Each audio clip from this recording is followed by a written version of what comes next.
All right, looks like we are live on the air. And we actually got it to work this week, folks. So Yay! everybody who was sitting there waiting for us last week, I apologize. There was some kind of a problem with Google Hangouts.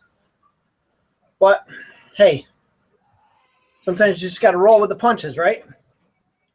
That's right. So for anybody who hasn't been watching the vlogs or hasn't caught wind of this on our Facebook pages, we're going to put the witch aside for the week, and we're going to start working on our tombstone again. So for anybody not familiar with this, this was the Death's Head tombstone that we're trying to replicate. And we're going to finish this one up. We're going to try and get it all finished today. I'm going to try and finish up this carving, which shouldn't take too long. We're going to do a little bit of weathering on it, and then we're going to get it painted. I hope. That's my intent. So without further ado, it's time to start carving. Oh, you know what? Let me move my camera down so people can see what I'm doing, right? Because we had talked about that earlier, and now I forget.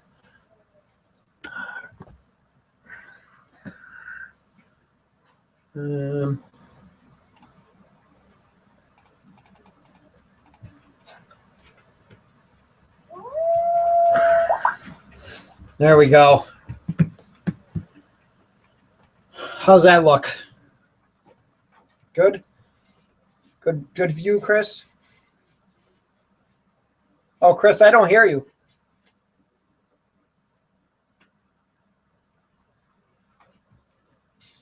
Nope, still can't hear you. Your lips moving, but I can't hear what you're saying. Nope, don't hear anything.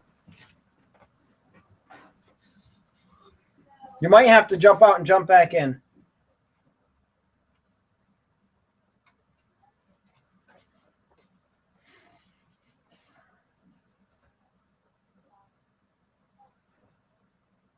Oh, look at that.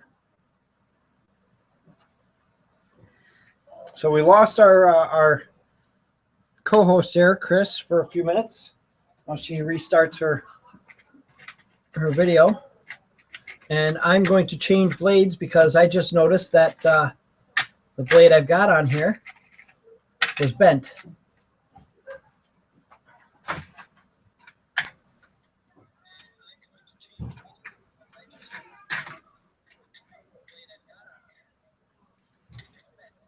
Can you hear me now? I can hear you good. And I don't know how much of it you caught, Chris, but my blade, the tip of my blade was bent right over, so I got to switch blades here. What the heck? So we're going to be starting what? There we go. I think. Everything all right?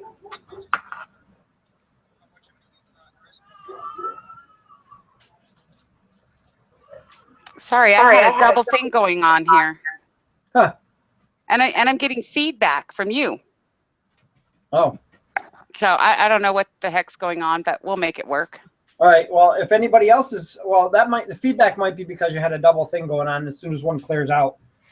If anybody out there in YouTube land or that's watching this, please let us know if you hear any kind of feedback. After last week's debacle with Google Hangouts, nothing would surprise me. I think we're okay now.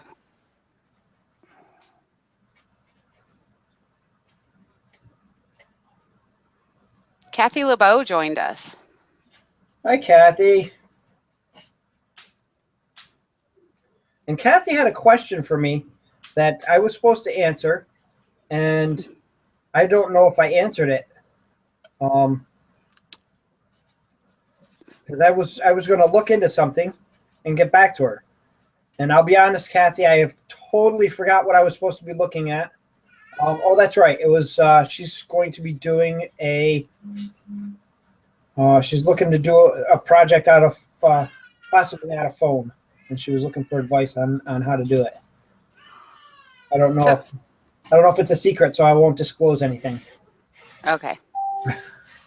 So what kind of knife are you using there?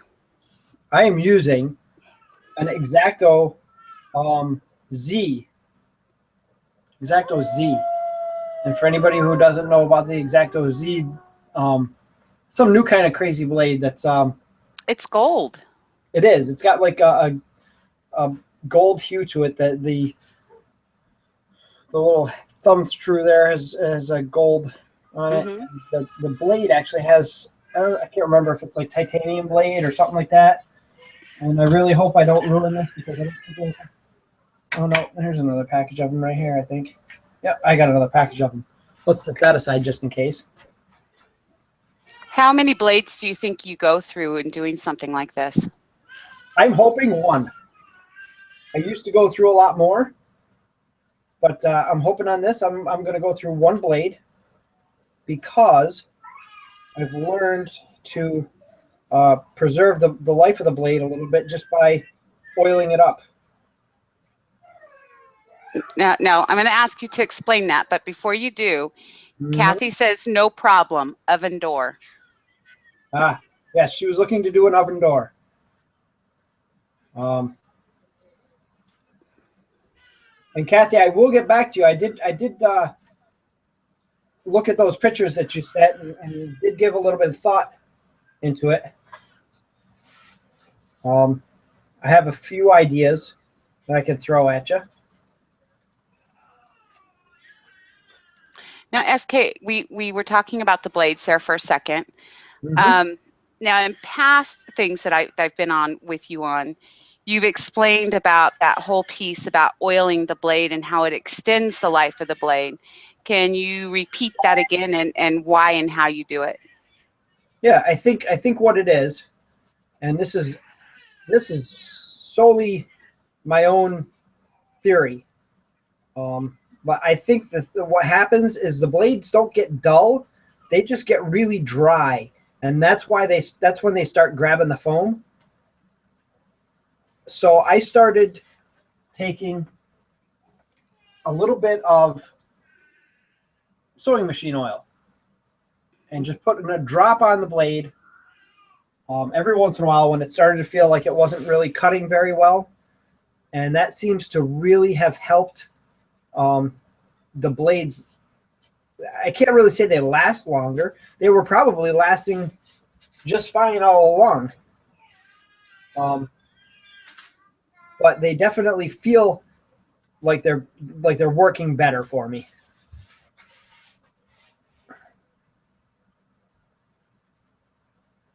And I'm sure at some point I'm going to have to do that. So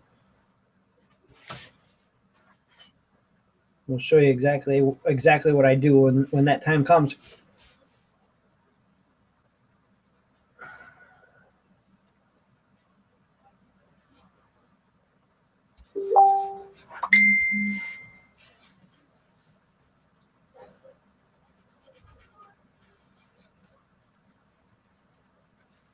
And I'm hoping this doesn't take too long because I really don't want to spend a lot of time on this because I really want to get to the painting part. I've spent so much time carving the stone that I really feel like it's due. It's due for a paint job and to be finished. And Chris, if I move this tombstone out of the camera view, please let me know. I will. So far, you're fine.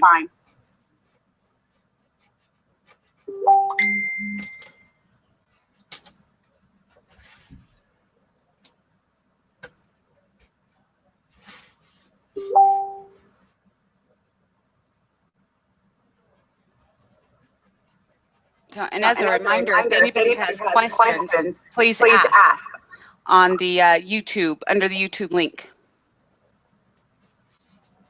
Yes, as a matter of fact, I'm going to turn the volume on my phone down because I'm getting a lot of text or messages on Facebook here because Hunter's Hangout is tomorrow, and we're supposed to be on Hunter's Hangout. So there's a discussion going on via Facebook Messenger about that. that I'm probably supposed to be taking part in. But they can hold on. that's right. My my devoted viewers come first. Now, is this the first time you're using this type of a knife with the titanium blade? No, I stumbled on these at Walmart like 2 years ago, and I was like, oh, let me check this out. And they say, oh, it's sharper and it lasts longer, and you know what? I don't know. It's an X-Acto knife, and it's pretty sharp, and it lasts a while.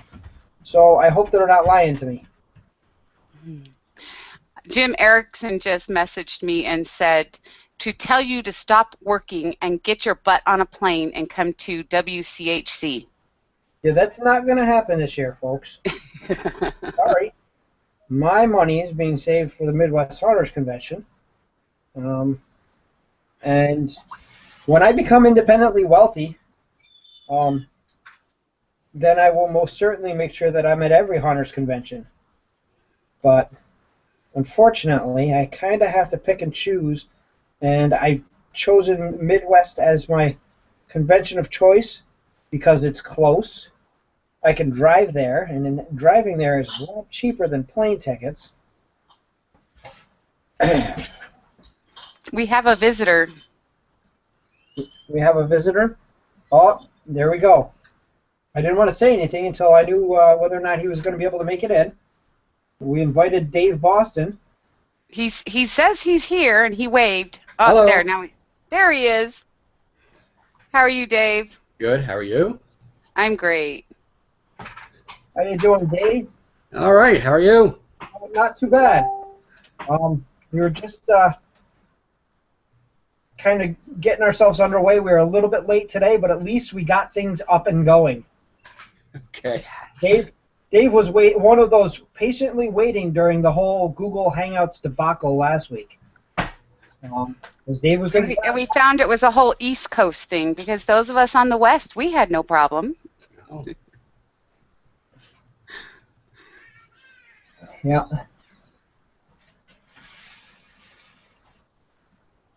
And Dave, I threw you a little bone on our vlog this week.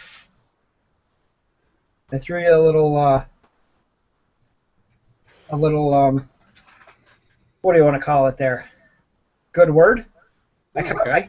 I complimented your background, your backdrop for Hunter's Hangout when you guys were on there. Thank you. Made sure that everybody knows that I'm not taking it very lightly, Dave. Oh, why is that? I've got to make sure that I've got something just as good. No. Because we're on tomorrow. Yes.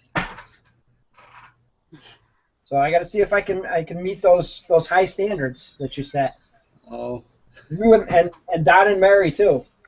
They've set some pretty high standards with their haunted hotel lobby backdrop there, or actually it's part of their haunt that they take the camera right into.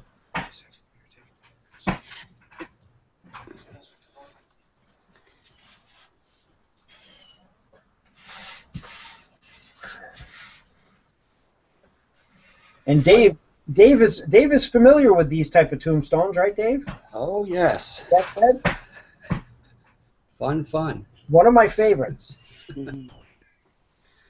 So, and I'll apologize ahead of time just so everybody knows I am paying attention, but I do mute and go off camera. Be sure to ask your questions. But I'm getting ready to head out to West Coast Hunters Convention really early in the morning.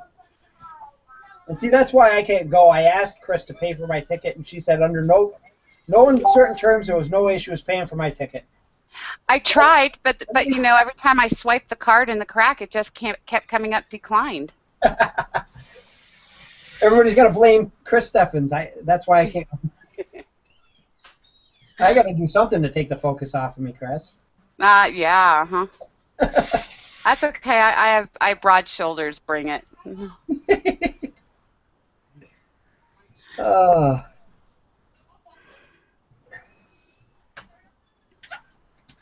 So, SK, when did you start this tombstone? Because I know we beginning on this some time ago. This stone I started back when I was still married. It's been that long. I think it's been, I really don't know. I'd have to go back through my blogs to figure it out. But it has been a long time. I started this one a while ago. It's been a couple of years. It sat there for a while. It's kind of like I realized just how long ago I started the Groundbreaker that's still sitting there unfinished. And if I had to guess, I'd say I started this probably around the same time, which was 2011. Well, we will start a poll soon that everybody can take part in to see which piece SK should finish next. Yes, I have a couple of thoughts on some upcoming workshops like this that I was thinking of doing. And I guess the logic behind it is that while I'm working on these workshops, I'm actually accomplishing something. So Exactly. this is the best way to get props done. And if people get to learn something from it, then it's all the better. So Dave, you did some tombstone carving yourself like this, not necessarily just like this, but you've done some X-Acto blade tombstone carving, right? Yep. And were any of them the Death's Head tombstones? I know we had talked about that last year at Midwest. I believe four of them were the death heads. Nice. And Yeah. see that, folks? That's what happens when you actually work. You work towards finishing your props, and you can say that they're done. So is that just that section right there? Is that all you have left on that one before you start going into the painting? Before I start going into the weathering, I've got a Or weathering. weathering. But yes, this is pretty much the end of the carving right here. So I'll do a little tiny bit of sanding over some of these spots just to make sure they look how I want them to look. But yeah, this is dangerously close to being done. Now this is an actual replica, correct? It is. This is a replica of a stone, and the reason I wanted to do a replica is one of the things I was adamant about was the font. And I have searched high and low for the font that is recognizably part of these Death's Head tombstones. As have I. And it does not exist. I went as far as downloading some font creating software because I'm pretty sure that I could get a fairly good photo of every single letter of the alphabet and all of the little special characters and stuff they use, like the thorn and the and symbol. But it just seemed like it was more work than I was going to be able to accomplish trying to learn a font creating software program on top of doing all this work. So I decided that this was just the easier way to go about doing it. Is just take an existing stone and I could use the font. And I think that was something somebody had asked before, was how I actually got the epitaph onto the stone. Was that you, Dave? I was actually going to ask that. Yes. So SK, how did you get that font onto the tombstone? Chris, that is a wonderful question. This is what I did. I actually took a photograph of the stone, it was not a straight-on photograph. It was a little bit of an angle. I brought it into Photoshop. I tweaked it. I moved it. I squared everything up. And I printed out a copy of the epitaph. So this is actually a direct replica of what the original stone said. The borders here were hand-drawn because I really had no way to copy the lunettes or the borders and get them to look right. So I actually had to hand draw them on here. Wow. With Sharpie, I take it? Yeah, well, I started on a piece of paper. I hand drew them onto a piece of paper, and then went through and traced everything as best I could. Just putting a divot into the foam with a pen, and because I've tried using carbon paper, and it just does not work very well. The carbon paper just does not transfer onto the foam. Now, you know, SK, people like us know what carbon paper is, but you know, this younger stuff people, they have no idea what carbon paper is. Then you know what? They should pay better attention in school. Carbon paper. It's black paper that when you draw on it, it ends up underneath what you. How's that? Carbon paper is a poor man's way of copying something. Nice. It is, really. I mean, if you need to copy something, like your friend's homework. Yeah, no. No, carbon doesn't work for that. Carbon paper has I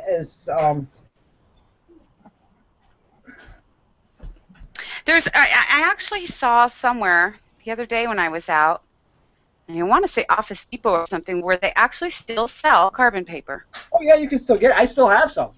That's what we use. Yeah. And how well does that work out for you, Dave? Well, you have to press really hard, and you have to usually go back over it with a pen. Yep. And that's what we did. Now, I just read something, I think, on the Hotwire page, and they were saying you shouldn't use the actual graphite paper.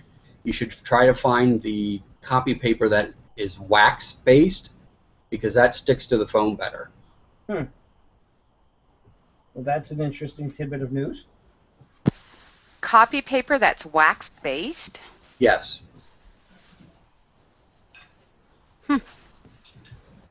I'm perplexed. I haven't heard of that before. Yeah, I think they use it in offices because my wife says that she, had used it in the past, like distant past.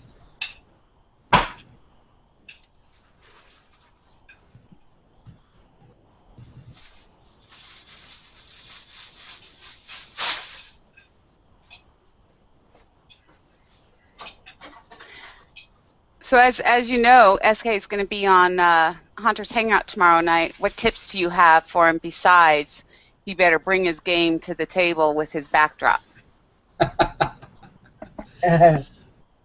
Oh, I don't know. You know what? I'm a salty vet with that show, Chris. I've been on that show every year now. I know you have. One of the few, I guess. Apparently, they're doing away with the regulars, and trying to focus more on the newer hunters, the people that everybody's not familiar with, which is good, because everybody else deserves recognition out there too, and they deserve to be able to tell their story.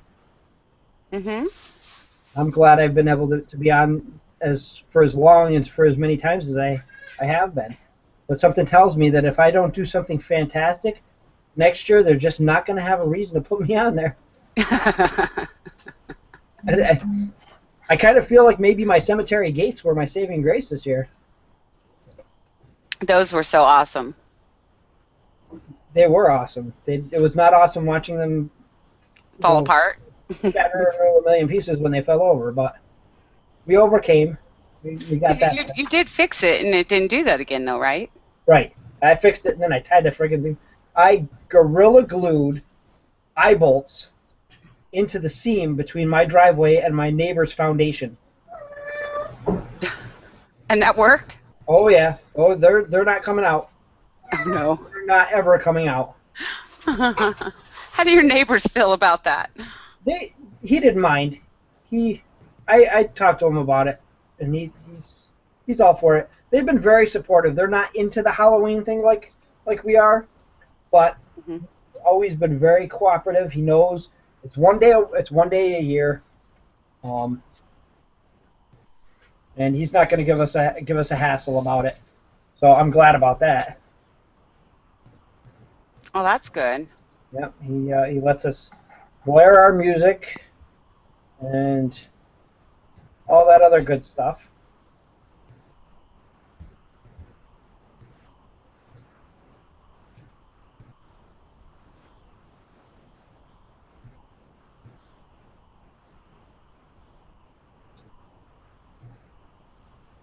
We've got one of the fig leaves done. Now I'm moving on to the, oh, they're not boobs. You do a lot of work with styrofoam. Do you have a preference in using, especially for bigger pieces, a Dremel versus a router? Oh, I would never use a router. I can't see any reason why I would ever go with something as large as a router.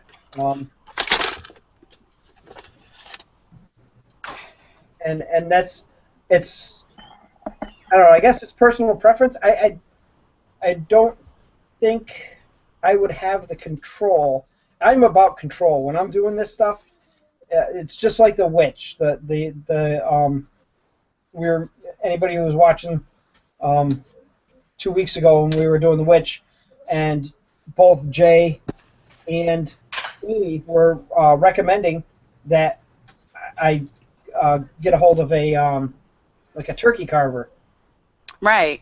And make quicker work of the carving. And why did you decide not to? Because I would rather have control. When I'm sculpting like that, I'm taking little bits away until I get that form to as very close to what I want it to be as possible. And that's not to say that using a turkey carver is wrong. I absolutely don't believe that. I believe everybody has their own way of doing it. That's just my way of doing it. I'm very methodical. And Dave, you do work with styrofoam. Do you have a preference? I actually tried the rotary tool this year, and I have to agree. You lose control. The depth wise is wrong. You take off too much. I actually experienced that carving out the top of our laser monument, where I had like a little Gothic trefoil, and there's some spots. Luckily, it's 11 feet in the air, so you really can't tell. But some spots were a lot deeper than the other spots. So I mean, really, the blade is the way to go. Yep, my first I don't like the even using the Dremel in most cases on anything foam related. If I had to carve a perfect edge down something like you would with a router, if I needed a nice routed edge down a piece of foam, I would use the Dremel. I actually have a router table attachment for my Dremel, and I would use that. But other than that, I tend to stay away from it. The first set of tombstones I ever did, which I still use to this day, were done with a Dremel, and they worked for me then. Now I hate them. I just don't like the fact that the detail is not there.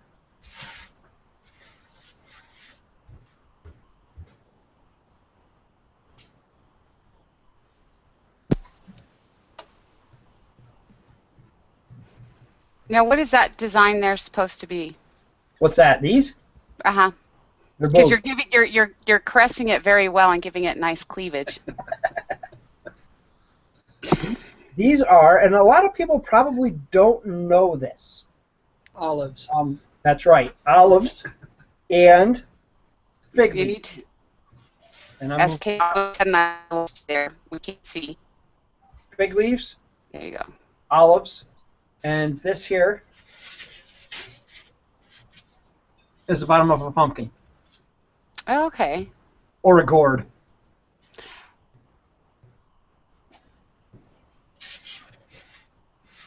And I'm guessing this is just supposed to be a big ass olive.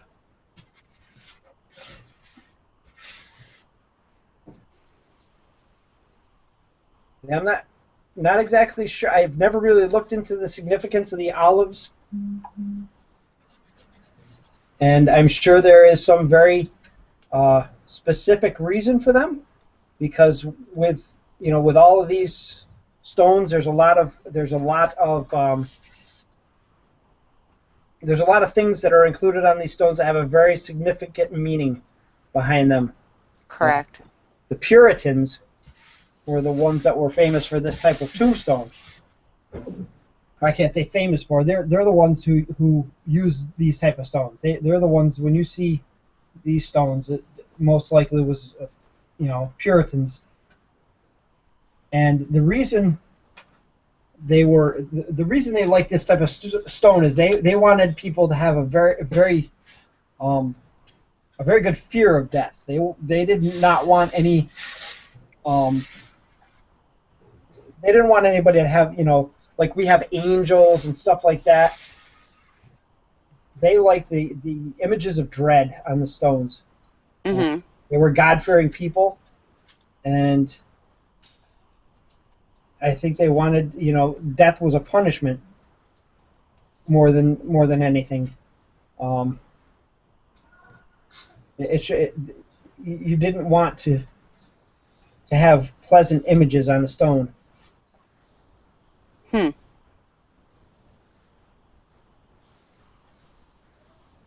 Those dastardly Puritans.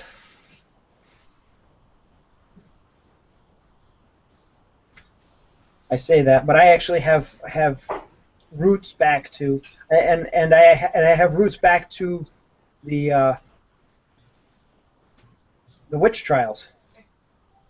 Yeah, you were talking about that. I want to say seven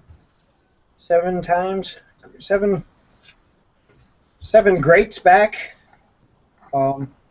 I'm directly related to the Putnam family. Anne Putnam, who was one of the accusers, one of the girls that had made up these stories and caused all that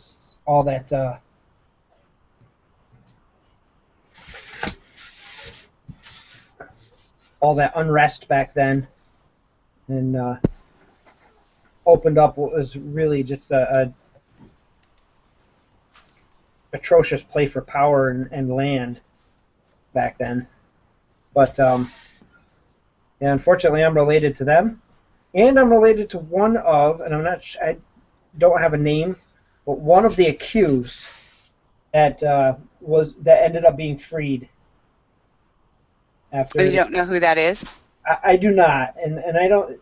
Her name isn't one of the since she wasn't one of the ones that was hanged.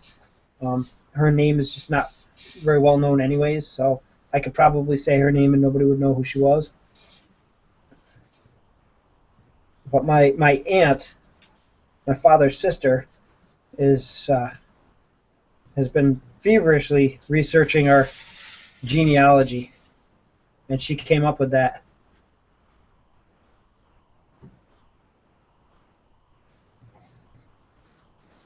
So, interesting tidbit. Probably why I feel so at home when I go out to Salem.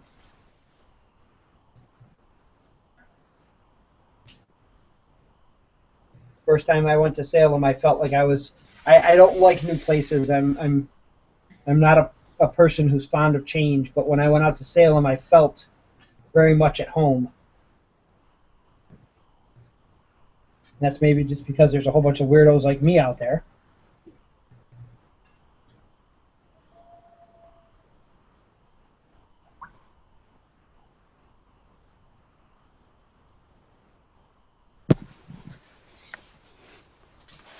So how much time do you think you have into this tombstone right now? I don't know, and I'll be honest with you. After I finished that Celtic cross, I stopped keeping track of the amount of time I spent on a tombstone, because it is when you spend as much time as I spend on something like this, you look back and go, boy, all the things I could have done with that time. It's just easier not knowing. Ravenstone Manor posted a link to the Ann Putnam story from Wikipedia. Excellent. I've actually read that page and just about every other page on Wikipedia about the witch trials. I think the most interesting story about all of that is Cotton Mather and his involvement in that. If people don't know who he is, he was the big proponent for spectral evidence and using spectral evidence in the trials.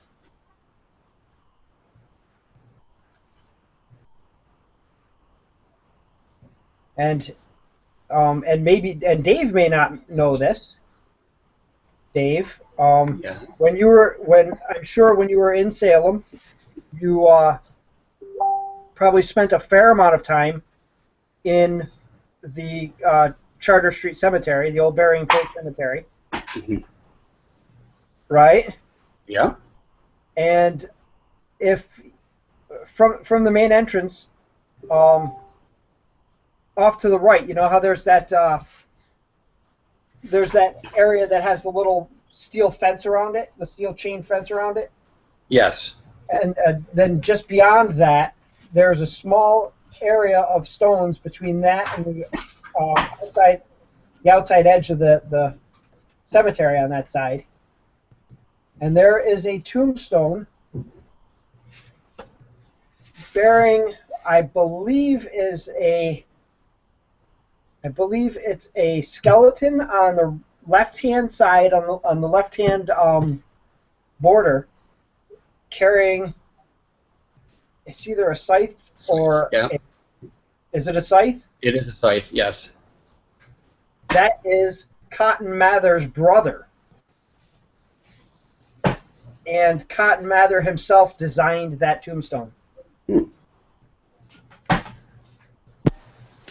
But the name isn't on it, huh? No, the name is on it. Okay. I don't remember his brother's name. I just remember the story that he had designed his brother's tombstone, and then I found out that his brother's tombstone was in that cemetery. So I went hunting the last time we were there, or a couple times before that, and located that stone. I'm actually looking it up right now because I took a picture of it the last time we were there.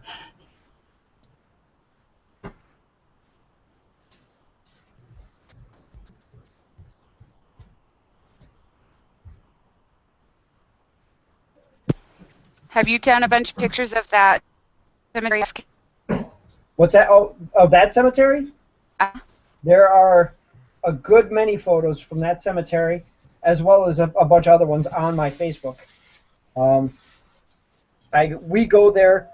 All I need is an excuse to go to Salem, and I will go. You could tell me that there is a sale on comfortable underwear, and that is a good enough excuse for me. Put me in a car, and I'll drive there. Yeah, I hear there's a vendor standing outside selling socks. Oh, hey. That's a good price, too. Well, hit the car. Nope, you can't go until you're done with this. Well,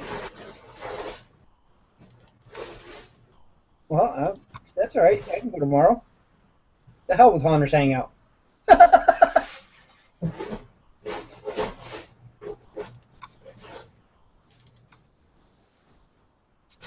Now, this is one of those spots, Chris, that I had mentioned before where I just can't get the angle that I want to get with that knife. So what I will do is I will take one of these blades and I will use this just like I would use a knife. And I can get right down.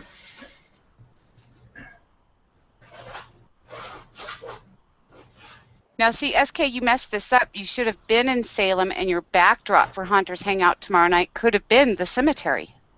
Unfortunately, the cemetery closes at sundown, and nobody's allowed in there. You know, we have a really old one here up in Virginia City, and they've pretty much done the same thing, and they only open it for a certain amount of time, and that's it. But you used to be able to go in there all the time. We spent a Halloween night one night there. That sounds like fun. I don't recommend that to anybody. Really? I would absolutely do that. Oh gosh, I was like 11 years old, and it scared the heck out of me. But so many people go into some of these places, and they desecrate things and ruin things, and then they have to close it down so that, you know, it doesn't get destroyed further. And that is part of the reason why the Burying Point Cemetery is now closed at night and nobody's allowed in there. And now, probably anybody who's been to Salem knows that Salem's considered a city. Mm-hmm. And now it's become a more of a destination for pagans, Wiccans, and that being said, I think that there's still a lot of people who have a bad taste in their mouth about the witch trials. Personally, I think, you know, the witch trials are a long time ago, and it was a time when, you know, people were just not informed the way they are now. But a lot of people, I guess, just can't let go of it. And the judge responsible for all the hangings, Judge Hathorne, his tombstone is in that cemetery and has been kicked over several times. Yeah, because they used a lot of that. I mean, you could look at somebody wrong and, oh, they must have been a witch. Hang them, burn them. Yeah, and it's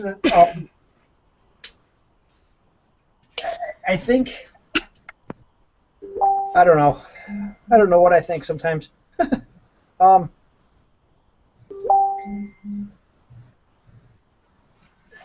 I don't know. People just got to let it go.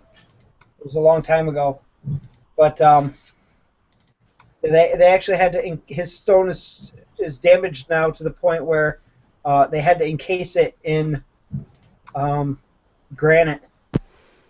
So, oh wow! So that it can stand, and that's unfortunate. Now, Dave, you do a lot of tombstones. Where do you get your inspiration from for yours?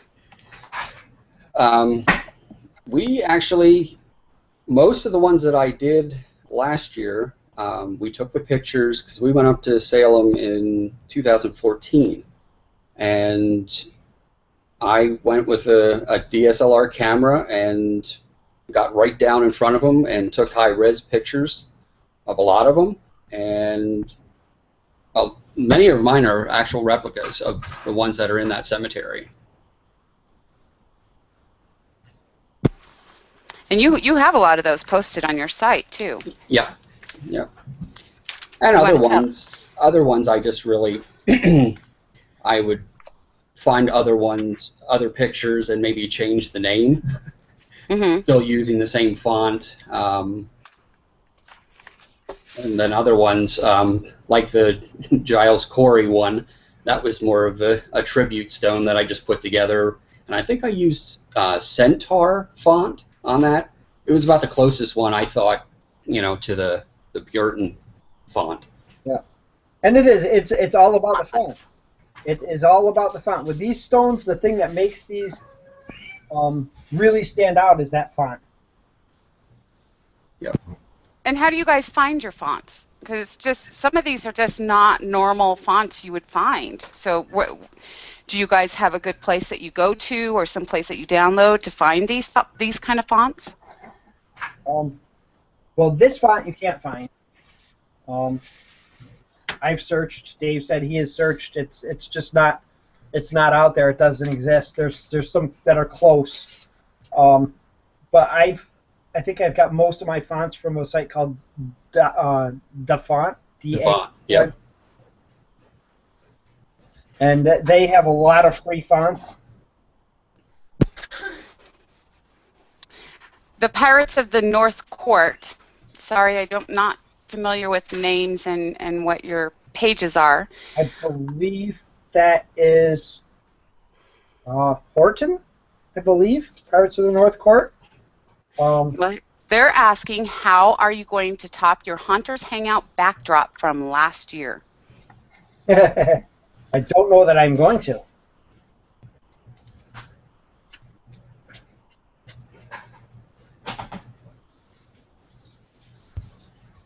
I don't know that I'm going to. I don't know that I'm going to be able to top what Dave had last a couple of weeks ago when he was on, and I don't know that I'm going to be able to top what Don and Mary have. So I'm just going to set something up and hope it's good enough.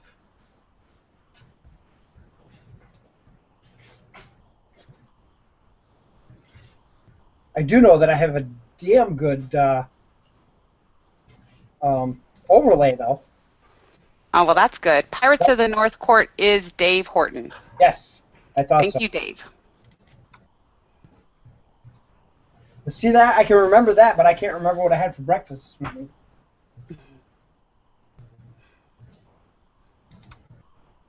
You remember the important stuff. That's right.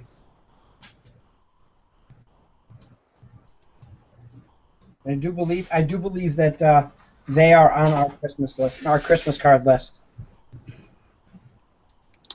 And since we have Dave on, Dave, with your tombstones, SK is going to go into this too some more, but what are some of the techniques that you personally use to weather or distress your tombstones that you make? A lot of them, we actually got the Rust-Oleum 10X. It is a deck finish, and it looks exactly like stone. And a couple of them actually were made from that.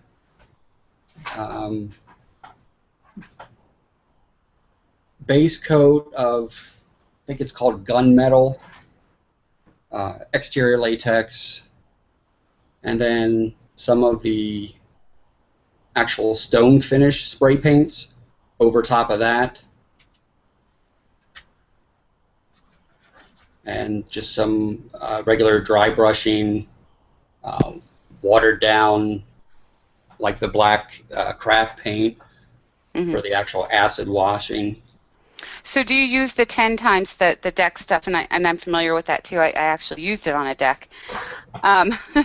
Do you use that on all of yours first prior to doing anything else to them? Is that kind of your base coat? Those, the ones that are made of 10X are the ones that don't have any epitaphs. They're supposedly so old that the epitaph is worn off. So they're just like a block of stone, basically. Oh, okay. Those are the only ones that have that. All the other ones are just the regular latex paint. Now, will the latex melt the styrofoam? Sorry? Does the latex paint, does that like leave divots or kind of eat the styrofoam? The latex paint doesn't.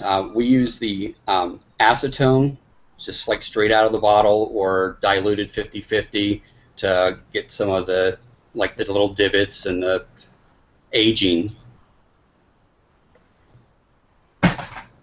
And have you ever used the method of water and heat gun? Not on the tombstones. I did on the other monuments that we made, like the laser monument, the big 10-foot laser monument, some of the bust monuments. That's what we did on those, the larger larger monuments.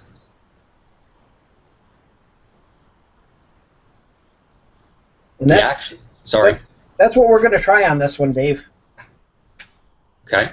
I'm gonna brave uncharted waters, and I am going to try the heat gun and water on this, and hope to hell that I don't screw it up.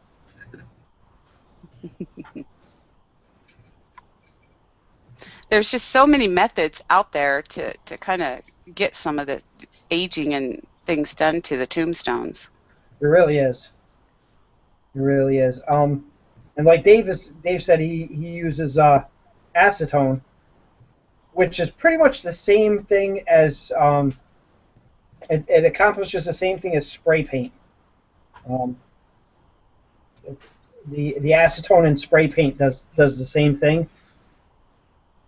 I've used that, and I've tried the acetone, and I can't say I didn't like it, but I didn't stick with it just because I kind of felt like it worked a little bit faster than the spray paint. And we actually found that out too, so that's why we actually diluted it to like a 50-50. Yeah. On the acetone, doing 50 acetone and water? Yes. And then how do you put that on? Are you using a spray bottle or just, tossing it on there? Actually, we found just dipping a paintbrush in it and just slapping it on there. That worked best. With the spray bottle, I guess it dispersed it a little too much, and I wanted control, I think, too. Yeah. Now the replica stones that we did, I didn't do any type of aging on that with the acetone. Wow. I figured to put so much time into actually carving it, I didn't want to age it at all, except for just the paint. Yeah, and see that is the hardest thing really when you're doing these stones. The hardest thing if you put this kind of time and effort into stone is to really chew it up. It really is. And I've said it before. The end justifies the means, but it doesn't make it any easier. And one slip up, and you can really, I can't say destroy, but you can really put a negative spin on what you've tried to accomplish. I definitely see your standpoint on that, Dave. Now, when you did the drip marks, the traditional black, smears down them, how did you get away from it actually just being like a pinpoint line? I'm trying to think. What I've been doing is I would spray the stone down with water, and then I would airbrush the black paint on, so that the black paint really can't dry because it's sitting on water, mixing in with the water, and then if I needed to, I would spray it down again.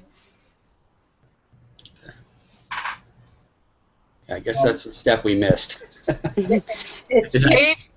Dave Horton says that you can use 100% acetone and then hit it with water like a garden hose to stop it from eating foam as well. He says it takes a little practice, but it works.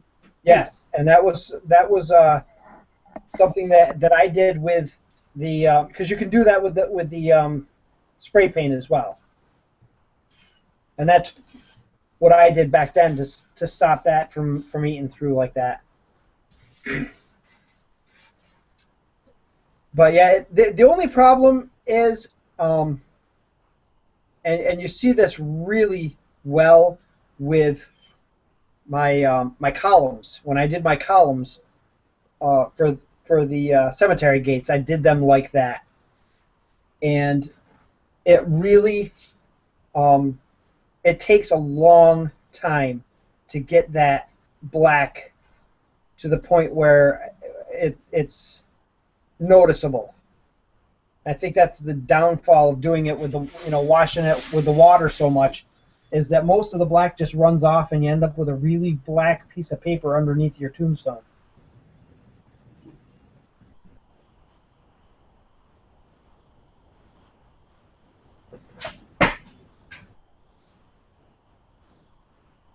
And I'm like totally, I've got a QuickTime message on my, I don't know, it's Apple. Apple wants to update. I don't think so, Tim. Are you saying now's not the time to update? It's not. It's really not. Not a good time for me.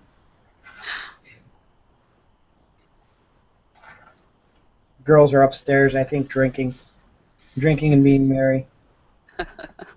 Is that why Christy's not on with us tonight? Yeah, we have company. We have Carly here. She had to come and pick up her prize, and she had to get away from her kids for a little while, I think. And if you've gone through parenthood, know just you've got to get away from those kids once in a while, or you'll kill him dead. Yes. So, Dave, are you starting to work on things for your haunt this year? We have not started. We have got a couple like material type things, some paint and little monument topper type things from Goodwill. But as far as actual setting anything down in stone, no pun intended, no, we haven't done that. We were waiting until after MHC. Oh, okay. MHC is coming quickly, Dave. It is. I'm excited. Well, you know, you could always get a big truck, and you know, while SK's at MHC, you can go borrow his stuff. But see, then he'd have to sacrifice going to MHC himself. Well, that's true. Oh, we're definitely going. Yeah, I can't wait. I'm super stoked. Now we usually start. I take the first week off of July, over July 4th, and that is usually our start date. How long does it take? Sorry, you kind of broke up there a little bit. Chris, I think the pros. I froze. Oh, there you go. Yeah, we heard. How long does it take? How long does it take for you to set up your display in your haunt? Actually, it took us a day. Oh, wow. Yeah, we are actually one of those day up and day down people. Now, last year, obviously, we went and took up of the whole 2,700 square feet of the common ground, so it was more of a 2-day setup. But I mean, the big props were in place. It was just more of the electronics that went into the second day. Okay. And we actually stayed open 2 days last year. Wow. And SK, what about you? How long does it take for you to set up? I take my sweet time. Like with everything I do, I take my sweet time. I take the 2 weeks off before Midwest, or I mean before Halloween, and we putter around doing things and setting things up and pulling out all of the, separating all the stuff and just trying to figure everything. So I'm pretty much setting things up little by little, and that's probably at least the week before Halloween. But I set it up so that things that aren't going to get ruined by vandals, should we get hit by vandals, aren't going to be out until the end. But stuff that I could live without if somebody decided to steal or destroy it, that stuff goes out a little bit earlier so that we can kind of lead people into the big display. Right. So I would say I take about a week, but it's all very um, it's all very slowly set up. I work I have um, I grew up with ADD, and it's um, allergy related. So I'm allergic to additives and preservatives, Wow. and that causes a lack of focus sometimes. So I can sit here and wonder what I'm doing, and then 5 minutes later I'm going to start something else, and then I'll get back to it when I figure out what it was I was doing. So yeah, I'm one of those. Hey, look, a squirrel.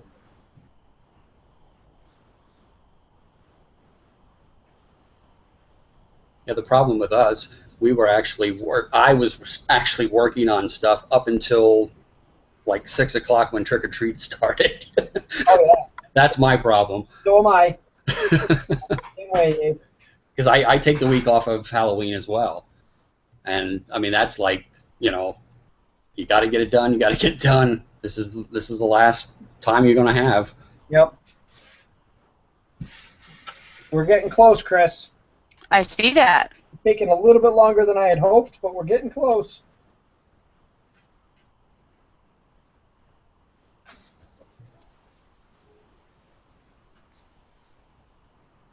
We may not get the whole thing painted up unless I decide to run a little bit late tonight. But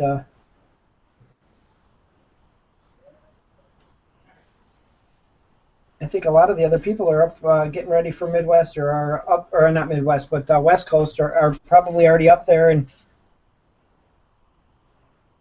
so I don't know. I guess if I ran a few minutes late, it wouldn't be terrible. Mhm. Yeah, people are already messaging me and posting that they're on their way. Yeah, I believe Chris Davis is already up there. But they live they're not that far from where the convention is. But they're staying in a hotel, right? I don't Hmm. Yeah, Yeah. they do a lot with the convention. So they, like when I was doing Hauntex here, I stayed at the hotel, Yeah. even though my home was only 15 minutes away. Well, it's probably easier to do that too, so then you're not being distracted by home life. And when you're partying, you have a place to Yeah, ball. crash without driving.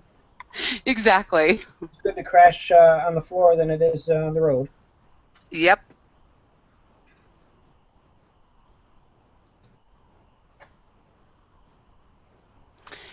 Miles Dudley wants to know, he's saying, hey guys, is Midwest Haunters Convention better than Transworld?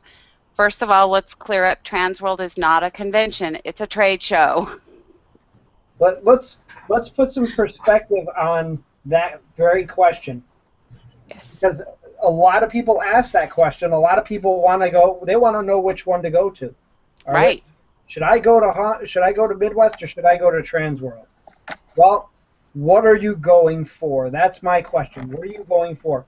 If you're going for the social aspect of it, then absolutely Midwest Haunters Convention is the way to go.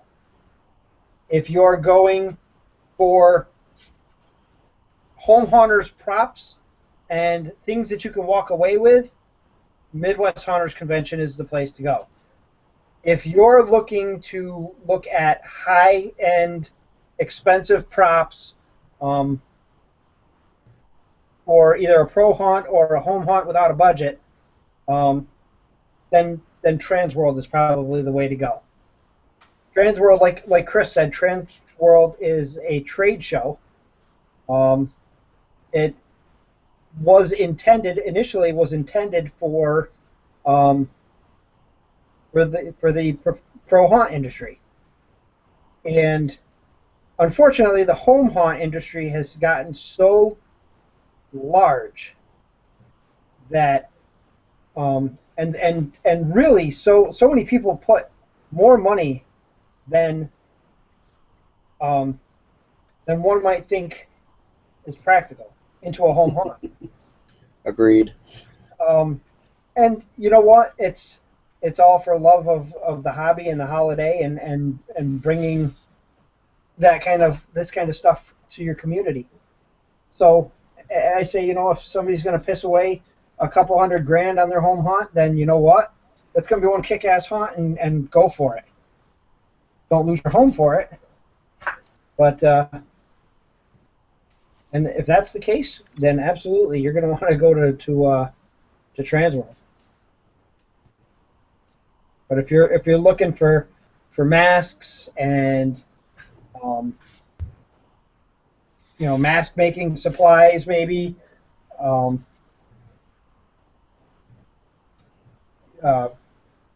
fake weapons, stuff like that, you're going to get a better selection and probably better pricing at Midwest. They're going to bring the vendors are going to bring stuff that they can sell to home haunters. And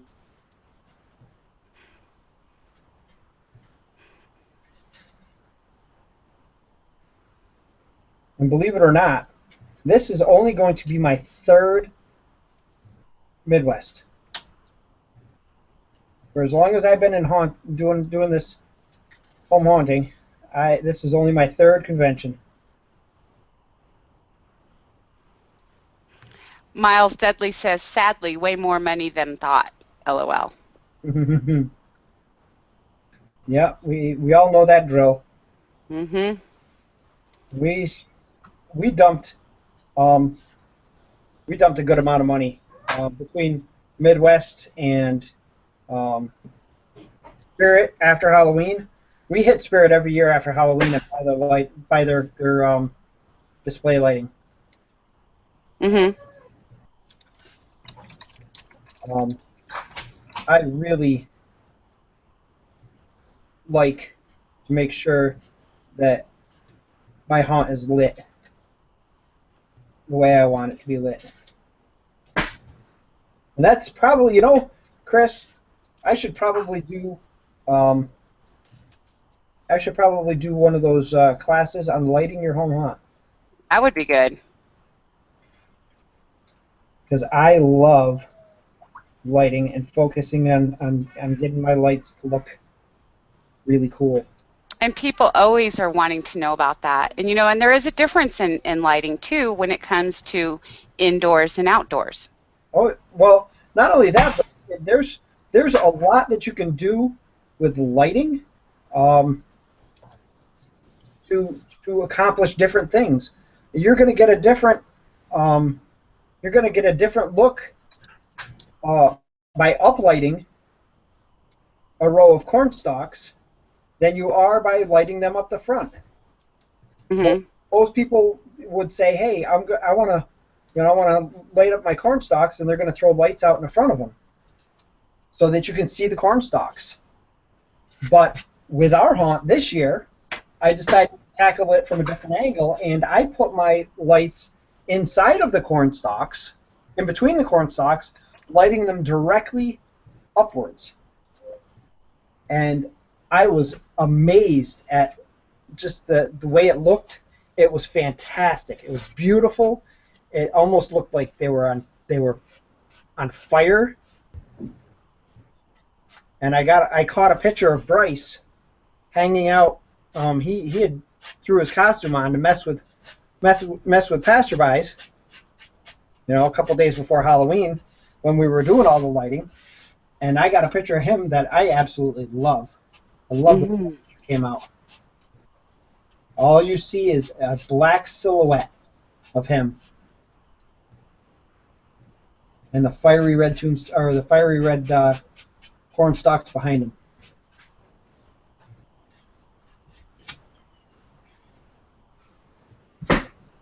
All right, I'm not going to go too much into too much detail here, sanding these down like I did some of the rest of this, only because I just don't think I need to. A lot of this is just going to get filled in with dry lock anyways, so I'm just going to get these couple of edges here picked out and call this carving. Do you add anything to texture your dry lock? No. Nope. As a matter of fact, I never really started using dry lock until I did that facade. And that was on Christy's recommendation. She's like, "Hey, why don't you use dry lock on?" And I was like, "All right, I'll try it." So we bought some dry lock, and she convinced me. She made me a believer in dry lock. But have you ever used dry lock, Dave? Yes, yeah, and we throw a couple cups of sand, play sand in it. Oh, now see, it seems sandy enough for me, I think. Well, there we have the bottom. I think it looks pretty good. What do you think? Yeah, it looks great. Yeah. So the olives aren't perfect, but you know what? They're probably good enough. Let me just take a little bit off of this one here, a little bit more off of this one, just to kind of try and clean this up a little. Christopher Presley wants to know if you're growing your beard again for this year's ball. I am not. I have a new costume slated for this year. A handful of people know what it is. The rest of them are just going to have to see when I get there. No, I'm going as a witch. I had so much fun dressing as a witch a couple of years back when I did it for Halloween. And I had intended to go to Midwest the first year as a witch. But we had difficulties with the prosthetics. It was a difficult day. It was my first time ever at a Haunters convention. I was probably a little bit overwhelmed, and I had a serious migraine headache. And Christy wasn't feeling well, and we tried to put the prosthetics on, and it just wasn't working out for us. And so I never ended up getting the prosthetics on, so my witch never happened. So this year, my witch is happening. You figured it out this year? Yeah, I'm going to do my own prosthetics. And what was that, Dave? The Hollywood version of a witch? No. Oh. No. Well, what do you mean a Hollywood version of the witch? Pointed hat, pointy nose.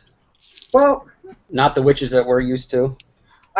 Green face. My thought is, I don't know if I'm going to paint my face green. It is a haggy witch, kind of like the swamp witch.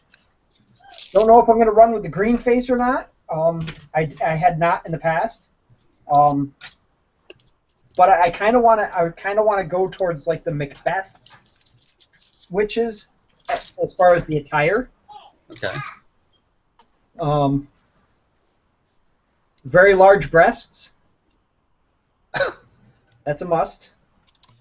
And if you don't know, there's a running joke with Jamie Huggins about the size of my breasts for my witch. So that's why that absolutely has to be factored in there.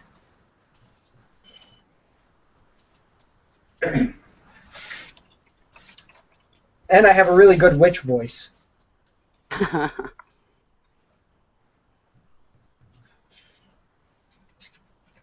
That I had a lot of fun with when I dressed up as a witch for Halloween the one year. So, all right, I think I'm done with that, and we're going to call that done. Let me back this camera up a little bit, and that's the wrong way. That up. That looks good. And now, the time that I've not been waiting for. I'm going to see how this works. How did you take the bottom edge off? With that? How did you take the bottom edge off? Here? Yeah. I cut it with a. I cut it with my knife. Okay. And a lot, you know what? This is something that probably hasn't been talked about and should, because a lot of people want to know how to carve these like this. And everybody thinks that I have some kind of fancy, way of doing it, and I don't. Originally I cut all my tombstones out with a hacksaw blade. And here comes the ladies. We're chatting. How many drinks in are you? 3. That's it. The first one. Christy's gonna get loud. I only have one. She only had one. Yeah, I used to sit here. I would draw a line and I would sit there with the hacksaw blade, just run it around by hand. I have since gotten myself a scroll saw, which gives me a little bit more control. And you know how I feel about control. Yes, it's all about control. It's all about control. So, what's that? Control freak. Little bit, yeah. Hey, SK. Yes. Miles Dudley says that he's only used tinted dry lock and really likes it. Ashley says, hi, SK. And Christopher is saying your workspace and area is so clean it sickens me. Well, I'm sorry. Hi, Ashley. Yes, I use tinted dry lock. My dry lock is always tinted because that's less painting I gotta do. I was freaking out when he heard about that. Yeah, I was really? like, oh, I could get it tinted. Hot dog. So my dry lock, I can get. God damn. Are you done carving? I'm done carving. Oh. See what you missed? My dry lock or your dry lock? Hey, it's called Haunting Girls Catching Up. I see. I haven't seen Christy in like 6 months. That's all right. You haven't seen me in 6 months either. I like Christy more. I call it taking a break from the kids and running away. See, there we go. Is that tinted? That's tinted gray. And that's the darkest gray that they'll do. I think they do 2 shades of gray. I can't imagine what shade of gray is lighter than that. I don't know, mine was darker. You can give them any color they tint it. Oh, When they think you're crazy, they just do it. well, no, Black. I don't want Is black. there anything darker than black? Blackest black. There is. What is it? Figure it out. Blackest black. There is a black. Yes, there is a new there's a new black. What is it? Orange. See? All right, let's see here. I have my heat gun. I've lost my heat gun. No, I found it. Who lost his mouse before it was right there? I get the shrink wrap machine. Now, SK, Yes. what kind of heat gun are you using? Wagner. Holmes and Kugler. No, I'm sorry, Wagner. All right, it still works. That's a plus. You need to test it like Alan does. Nope. That tastes nasty. All right. Here we go. I'm really not looking forward to this. But we'll see what happens, right? I'm keeping this on a low temperature. And I'm starting someplace that doesn't matter. Boy, that is a low temperature. Assert yourself! Nope. I do not want this thing to start eating through too quick. Did it work out? Alan's just talking away and oh, that's hot.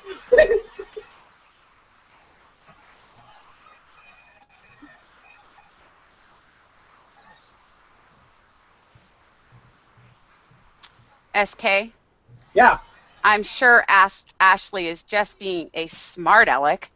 But her question is, what was that yellow knife and where did you get it? Can you post a link to it? Ha ha. Yeah, you know, I don't think I ever posted that link either. No, I don't think you did. Oh, did they? Yeah. Well, that's good. See, I've got my friends are taking care of me. I guess 4 other people posted it. Go give it to mommy. The front of that just dirt. The front of that is not dirt. It is me having sanded. Oh. I'm like, man, it's dirty. Has it been that long?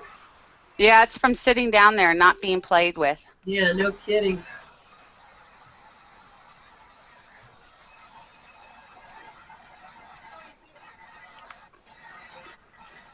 Oh, he's gonna melt the boobies.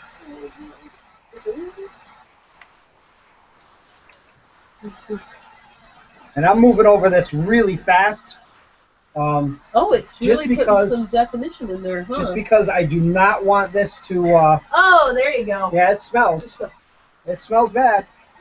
Don't breathe this stuff in. Anybody Yes, else? when you're, we should touch on that for safety reasons, when you are doing what SK is doing, it does put some not very nice stuff in the air, and you should be using, A fan with a window that's open. well, that would help too. You should absolutely have one of these. And you should use it. Oh, It's got to be open to work. Mm-hmm. And a personally, I like the smell of this stuff. after I've lost 3 or 4 brain Makes cells. the night more interesting. There's other smells, but No more. a little different tonight. What, Christy, did you just say that SK smells? No, that was Carly.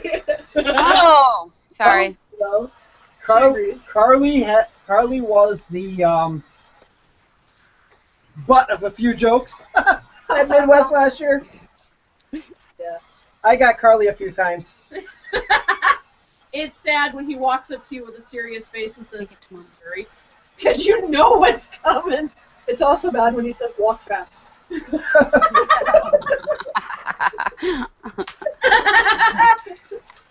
And there's still that poor girl in the Midwest that when the elevator door opens. Oh no! Now, they do know we are video recording this, right? Yeah. That's all right. That's all right. I'm a man. Not afraid to admit it. And demonstrate it. Most everybody already knows.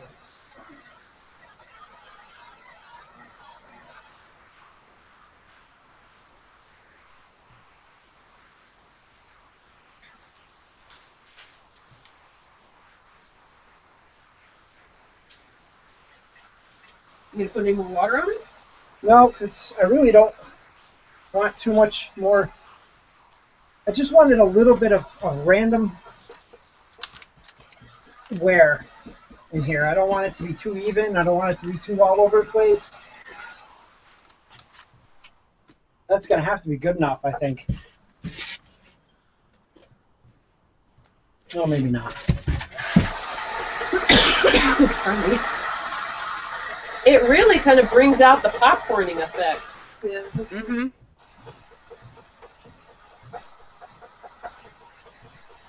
Ashley is asking, so what is the point of hitting it with a heat gun? The heat gun gives a nice texture, a nice rumpled texture, like it's worn away a little bit.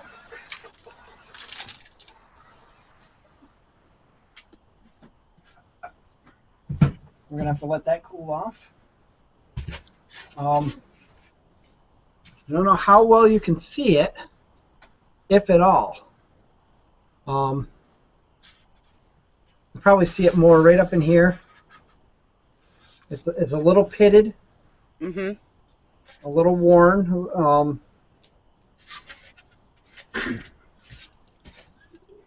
And now it's time for a breakdown. Never gonna get it, never gonna get it. All right. Now we bring out our trusty Swiss Army knife. That's a what knife? This is a Swiss Army knife, Okay. and I've showed this before. This Technique. technique of breaking up the edges, because a tombstone of this age is not going to have nice sharp corners.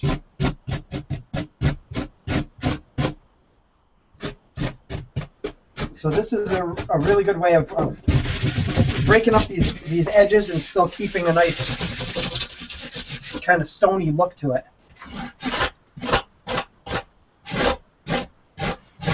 What about using a rasp for something like that? You could. You probably could. I don't happen to have a rasp on me, and I've just always done it this way. Like I said earlier, I'm not one for change, except in the form of pocket change, of course. That makes it into my change job. I know, I'm a real funny guy, right? Mm-hmm. Wah, wah, wah. So I just like the way that takes the corner down and leaves kind of a stony appearance to it. You gonna do it on the back too? Yes. And I also have to address this. This was an oops on my part when I was cutting it out. So I'm going to have to make a nice damaged spot there when I do that.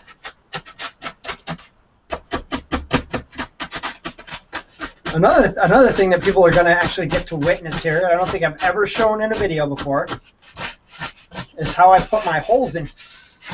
Because as every haunter knows, if you've got tombstones, you've got to have a way to stick them in the ground. Mm-hmm.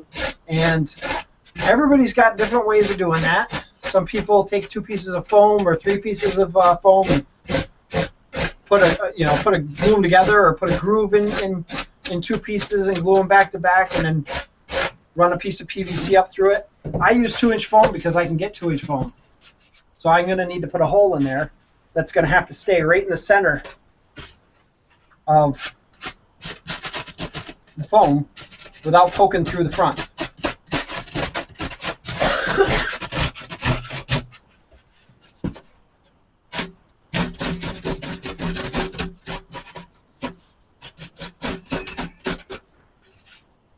What's all We're that? gonna go back upstairs and sit down. All right. Watch from afar. That's fine. If you want to take the link and go live and help Chris Steffens watch comments. Hey, Dave, how do you do things like this? Or do you do kind of like what SK's doing? Do you tend to do stuff like that too? I've done it with the acetone. I've used a rasp, but I'm seeing here now that the rasp is more like geometric. It's the Swiss Army knife is more random, and it actually looks a lot better than with the rasp, because you get the little like blade marks of the rasp.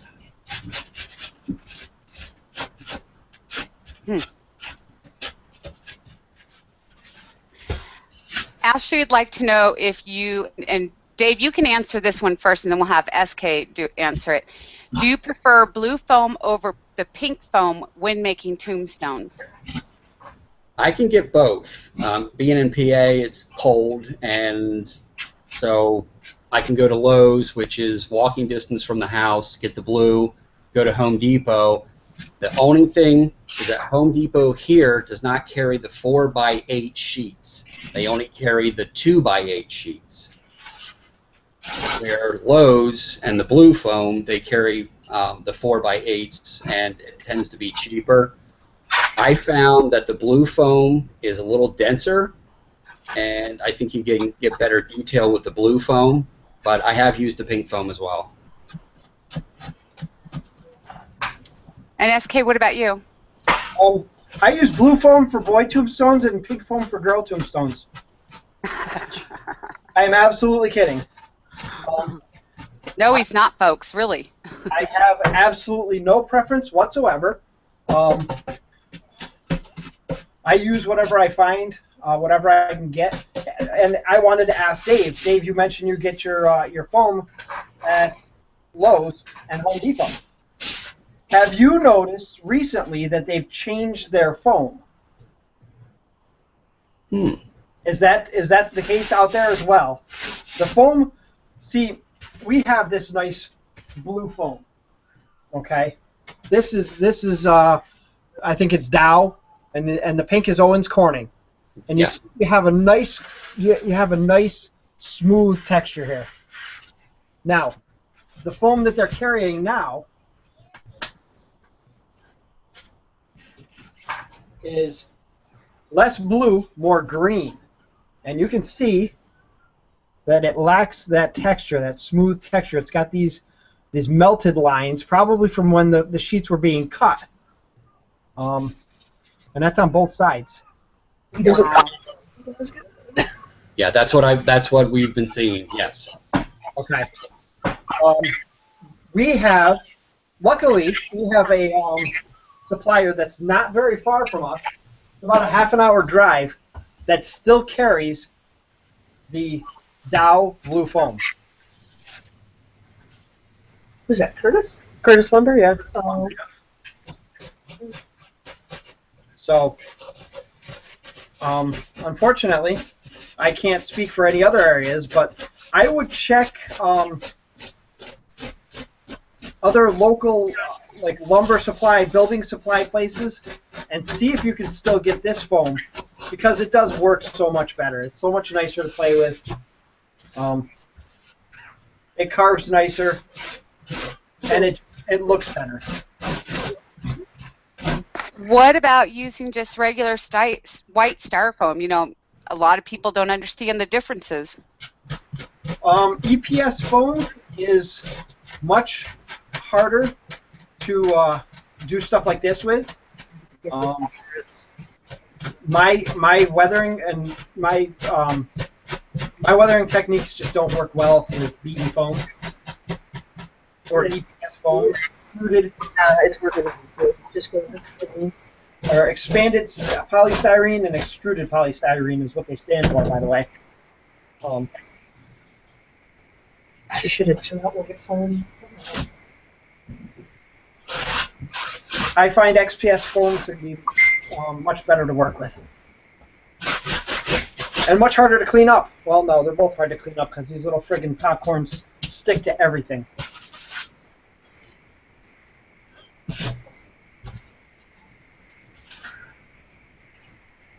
And now, the part that I don't like doing, but I'm going to have to do because I have to address this spot here, is I'm going to need to take and really chew out a big chunk here. Like something hit this, maybe a tree branch fell and took a chunk out of this stone. Oh, you're ruining it. Look it. No, stop. Glue it back in. That's not going to happen, Chris. Sorry. And when you're doing this, you should really just dig in with your fingertips too, and really try and pull chunks out to randomize it. Because when you're using that blade across a wider space like this, you're going to get more straight-lined dig marks like this, and you don't want that. So if you use your fingernail to take chunks out like this, it will keep that stony appearance.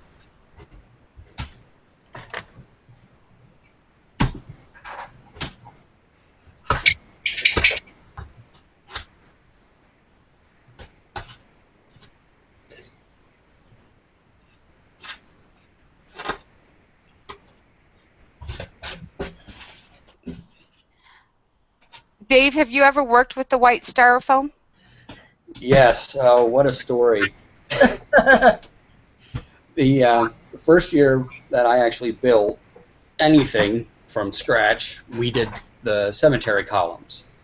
And not knowing much about foam and everything, I went and found the cheapest thing, and it was 3/4 inch EPS, and I think it came in like 5 sheets in a pack. And we slapped them on it. It was a 2x2 frame, columns, put that on there, and I started carving the cracks. Well, the cracks turned into gigantic, just mess. And so, I mean, it was my first year building, so I thought, it was good enough. It's dark, doesn't matter. So yeah, it was a mess. But this year we actually took the 10X and went over the EPS and actually got a really, really nice stone finish. And the cracks that had expanded out, that's where the vines actually went up through it. So it turned out great this year. So. Yeah, it was. I saw a picture of that. It was great. SK, what are you doing there? This is how I do my cracks. I take the tip of my Swiss Army knife, and let's see if we can get a closer look for you. I'm going to angle my camera a little bit over here. Now, who makes that knife, and where can you get one? It's a little sweatshop, east side of I don't know. We got it in Salem. Made by Victorinox. We And got it in Salem.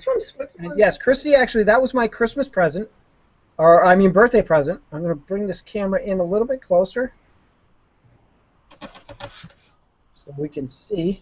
We got it at a military surplus place when we were looking at how are we going to defend against the zombie apocalypse. Yes, and she would not let me buy a katana. I'm sorry. I was saddened by that fact. So what I do is I just take my knife and I twist it back and forth and just kind of drag it through the foam. And I really like the cracks that makes. I think they're really convincing. And again, you can really control where you want to go with it.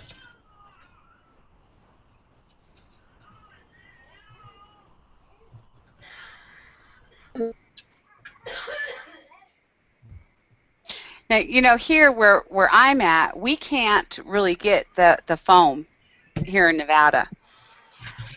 And when we can, it's extremely expensive. But I have been told that there is, and I believe it's a type it's a white styrofoam, but it's more of like, I guess, a marine grade, so it's not as beady as the other as, you know, just your cheap white styrofoam. Yep. Chris, you can use the hot tub tops. Oh, styrofoam out of the hot tub tops? If you go to a hot tub place that sells hot tubs, sometimes you can get the hot tub tops for nothing. Hmm. I think I'm going to add one little crack in here from this side, just because I don't want to be just one. You're going to have more cracks. And anybody who's carving cracks in their tombstones, try and remember, if you're trying to sell a look, try and remember that the reason cracks are formed is because what happens is water settles in spots and it freezes and it thaws and it freezes and it thaws and it gets into here and spreads the spots like this apart. So look for places when you're doing a tombstone to put convincing cracks. If you've got damage like this, you're going to get a crack that's going to form from that. If you have these little V cuts in it, you're going to get cracks in places like that. Any place that water is going to settle is where you're going to get cracks. And if you, I feel like if you pay attention to that, you'll help sell the realism of the tombstone.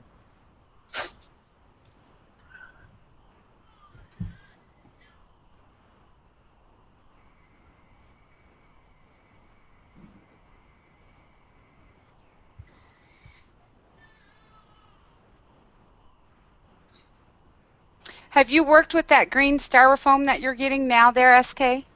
I have, but I have limited the use of that to specific. I will not use it for tombstones. I will absolutely not use it for tombstones.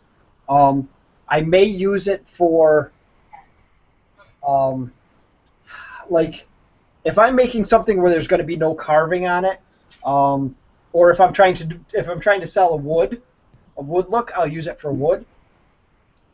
But I won't use it to simulate stone unless it's something that has that either I'm going to hit really hard with this heat gun, because I don't want that texture on there.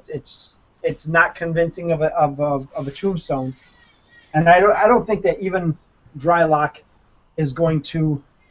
It's still a little warm. I don't think that the dry lock is going to fill in that enough where you're not going to see it. You know, Miles Dudley was wondering if if the green was the same as the blue. Now, you is on that green one, because of the lines in it, is that why you won't use it for the tombstones? Yeah, it really looks like they're melted.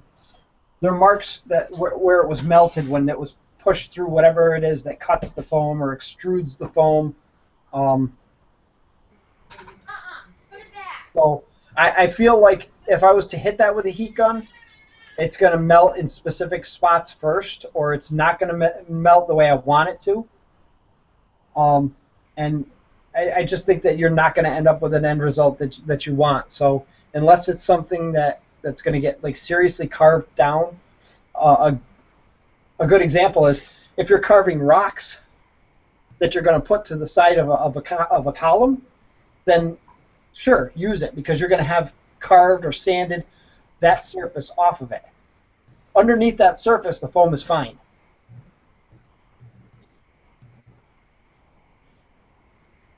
Now, I'm trying to figure out what I did with my dry lock. Isn't it underneath the? Oh, there it is. Ha! Right in front of me. If it was a dog, it would have bit me.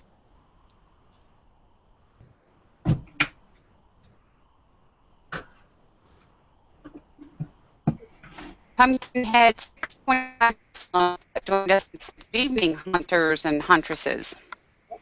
You were a little garbled there, Chris, but somebody came in and called Eugene, right? It was Pumpkinhead 625. Good evening, Pumpkinhead 625. Yeah, he says, "Good evening, hunters and huntresses." All right. Now, I'm just going to go to it with this dry lock. And the one thing I got to be careful of is not letting this stuff fill into the letters too much. And hopefully it doesn't fill in my cracks too much. You don't want to fill in those cracks. No, I do not want to fill in my crack.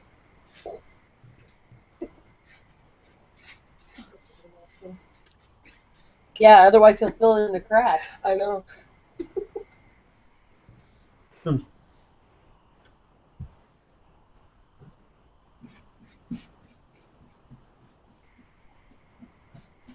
And what I'll probably end up doing is going back over this to pull a lot of that dry lock out of the letters.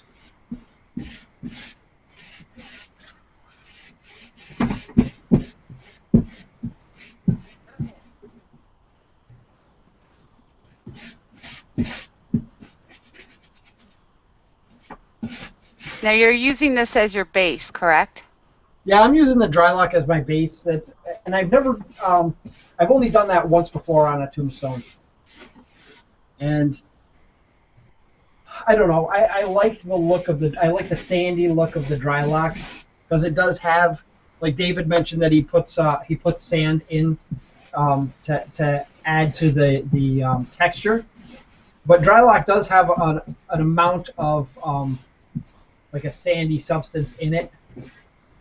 It's certainly not a lot, and it could definitely be added to. But in my case, I'm happy with the little bit that it does give me, so I'm just going to leave that. And I think the reason we added extra texture is because of that green foam and the little melt marks that you saw on it. It actually covered that up with a little bit of sand in it. Oh, well, there you go.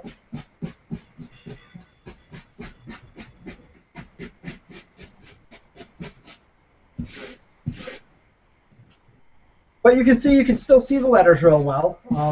The cracks not so much, but I suspect that will, with a little bit of time, that will clear itself out as well. I think I have a brush laying around here that I was giving an example to Carly earlier on doing latex and cotton corpsing. So I think, Chris, we were just talking, just when Dave came in, we were talking about doing a few other projects on these workshops. Right. And that is one of the things I think that we may try and tackle. in one of those workshops is latex and cotton corpsing. That'd be great. Because I do have a lot of fun with that, and I've done some interesting pieces. Fun with latex. And I've learned the hard way why you're not supposed to shake a bottle of latex I have pictures. when the cap is off. It does not work out well. No, you must make sure the cap is secured in place. Well, you're not actually supposed to shake latex anyways. Found that But out. if you're going to, at least make sure the lid's on all the way. Right. Absolutely.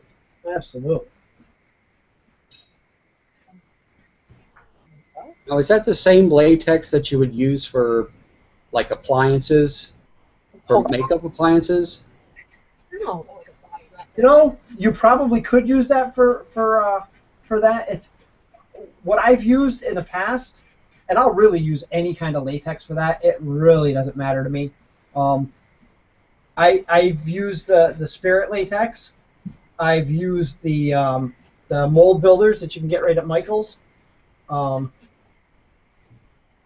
I've used good latex. It all works the same as far as I'm concerned when you're corpsing.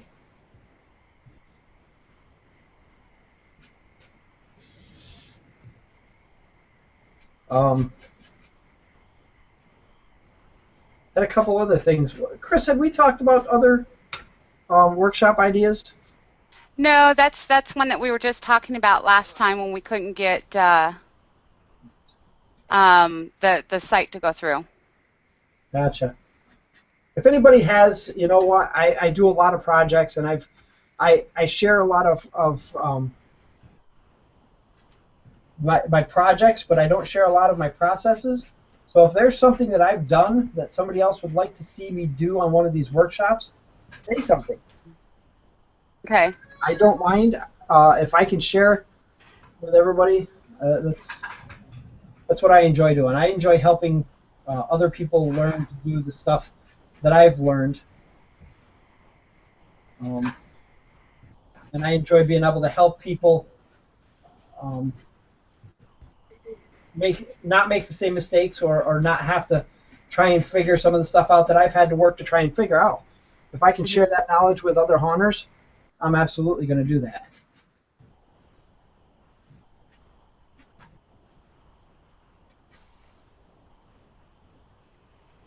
Oh, that was another one I had thought about doing, Chris. And it would probably be less of a workshop and more of a just, hey, hang out and talk. But What's that? I was thinking of doing some when I'm working on those new masks. Oh, yeah. I don't want to steal Alan Hopps's thunder. He's absolutely the one to go to if you're going to learn to do masks. But I just figured, you know what? I like doing this stuff, and I like sharing my process with people and learning as I go. Right. So. Pumpkinhead is John, and I'm sorry, John, if I mess up how to pronounce your name. Budzinski? I'm sure that's wrong. Budzinski. Budzinski, okay. He says that he found Drylock filled the finer cracks on his last tombstone, but it does give them a nice texture. Well, so then maybe the correction to that is to make deeper cracks if you need to? Yeah, that would probably be a good idea. Thank you, John, for the input. I really didn't want to dig too much into this with the cracks and stuff, only because these tombstones generally are one of two substances. Either A, they're slate, or B, they're sandstone. Neither of which really cracks much. Sandstone will wear away, I think, more than it will crack. And I'm sure that's probably the case. Dave can probably verify that. In Salem, you don't see a whole lot of cracked stones that aren't completely broken in half. right? It's just let's sloughing off of the first couple layers, the top edges and stuff. Yep.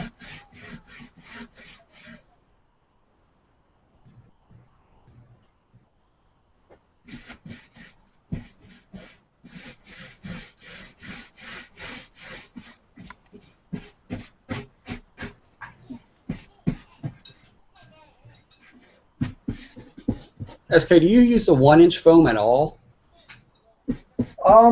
For my tombstones, I will use the 1-inch foam when I need to, which isn't very often. What I have found that the 1-inch foam is good for, my Celtic Cross. A good portion of that was made out of 1-inch foam because I needed to make it hollow, and I needed to build up specific spots inside of it for the ice shelf. But generally on tombstones, no, I don't use the 1-inch foam. I probably would if that's all I could get, or if I could get it for free. But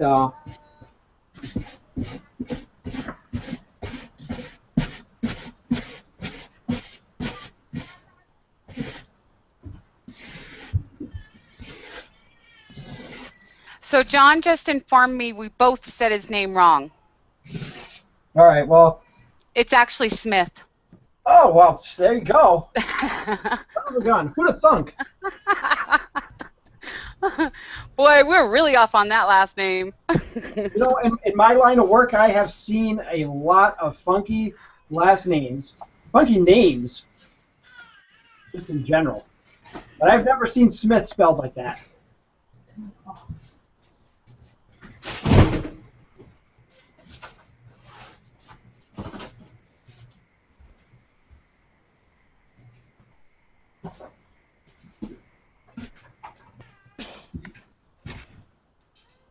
I guess he was just hiding from everybody.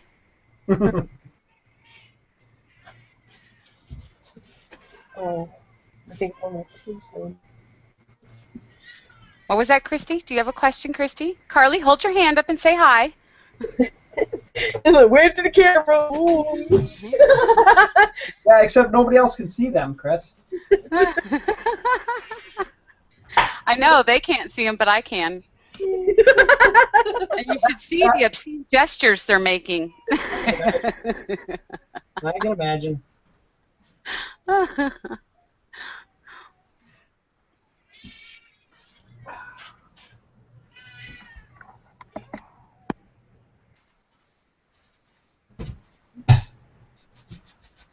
just didn't hear how the spelling of Smith.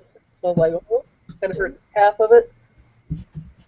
Oh, it's spelled with a B, and it ends with it's in. He's actually just giving us some crap, but he did say SK did say it correctly. Okay. He's been a long time supporter of the Haunting Grounds, friend of the Haunting Grounds. So Well, it's not as bad as me. I was saying, what was it? On YouTube, I was saying Asperatu. oh, a smarter you? Yeah. Yeah. Oh, oh yeah, I guess you can say it that way too, huh? Oh my gosh, I just noticed the tapes lined up. Yeah, I figured John was just pulling our legs, but he said you got it perfectly. Well, that's good. I do have to pronounce a lot of names, so I do keep to practice with it. It's not the serial killer type that I know of.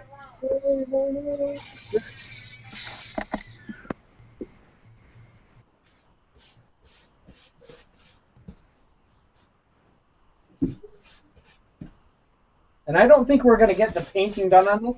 We'll get the dry lock done on the front, and you'll get to see what that looks like. But I think the painting is going to have to be left for another day, just because we are kind of getting we're almost past our 2-hour mark. Inside the Haunt Industry has joined us and has said, "Awesome work, SK." Thank you, Dan. Always a pleasure to have Dan with us. And Dan is going to be one of the hosts tomorrow on Haunters Hangout. Is he going to MHC? Yes, he is. Awesome. Is this going to be one of the days in the year that you're going to drink? He only drinks once a year. On the days that end with Y. Is that what it is? All right. Yesterday, today.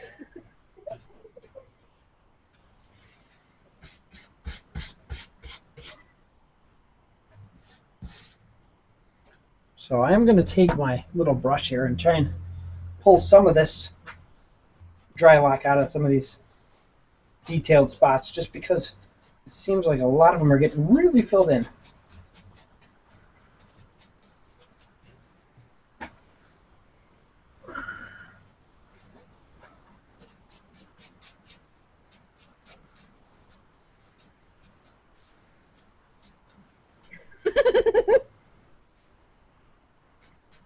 Who invited Betty Rebel?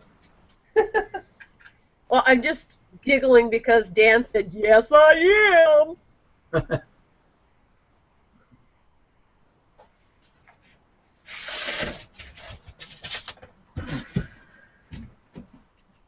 And I don't know if that's the answer to the question of yes, he is hosting, or yes, he is drinking. Or yes, he's going to Midwest. Or yes, he loves me. Or just yes in general, because all the answers are yes. I would say he's saying yes to the above.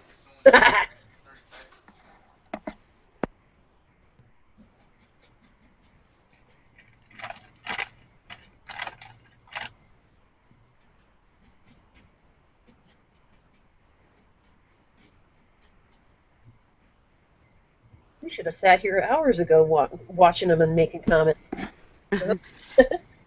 Hey, SK, he wants to know how many coats of dryly? I know what he means, but it says DRYLY. Hey, Dan, you might want to fix that. How many coats of dry lock do you put on your tombstones? I'm just putting one on this.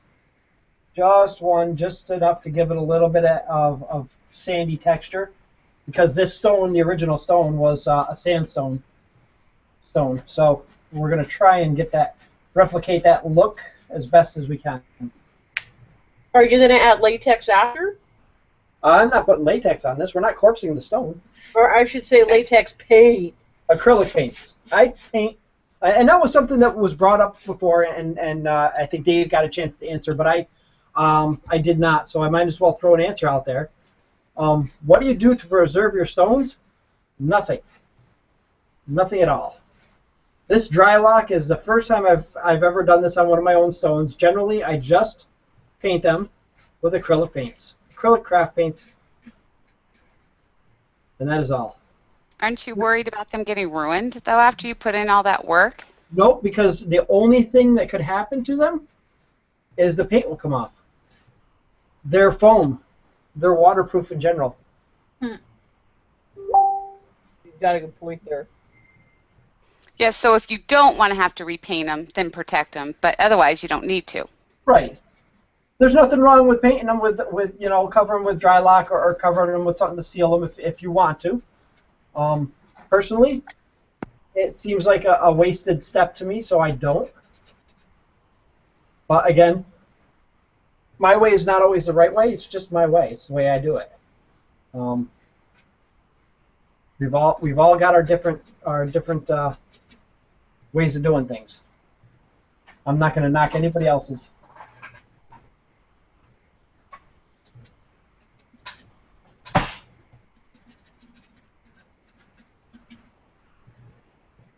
So we've pretty much got the whole front dry locked.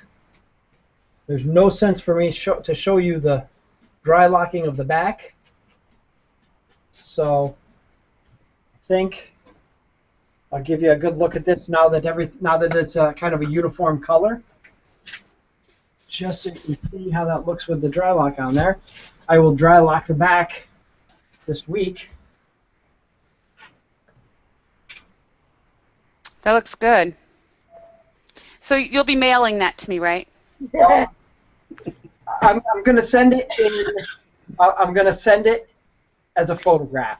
I will email it to you. Then you can print it out and have it for yourself. There we go. In my trunk. So it came out pretty good, I think. I'm happy with that. And You already put the holes in the bottom? what's that? You already put the holes in the bottom? No, No. I did not. I did not do the holes in the bottom. I thought you were going to show that off. I was going to show that. You know what? But since I'm not ready to do that yet, I will show everybody what I use. Since I have that handy somewhere, right around here. Did you find that again? Huh? You lost it for a while. Nope, I have. This is my magic tool. Okay? Oh, don't show them your tool, Oh, show honey. your magic tool. This is my magic tool.